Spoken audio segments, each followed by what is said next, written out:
আমার ভিডিও আপনাদের কাছে ভালো লাগলে লাইক কমেন্ট শেয়ার করবেন। আমার ভিডিওটা কেমন হয়েছে কমেন্টে বলে যাবেন প্লিজ।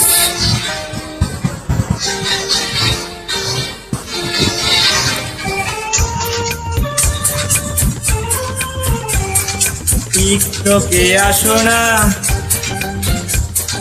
লাইক কমেন্ট করো না।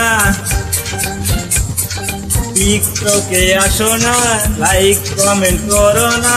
ভুলেছো কি তুমি আমাকে, ভুলেছো কি তুমি আমাকে।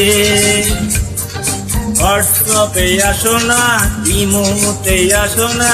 কল দিলেও ধরে না, সিম কলেও ধরে না। ভুলেছো কি তুমি আমাকে, ভুলেছো কি তুমি আমাকে।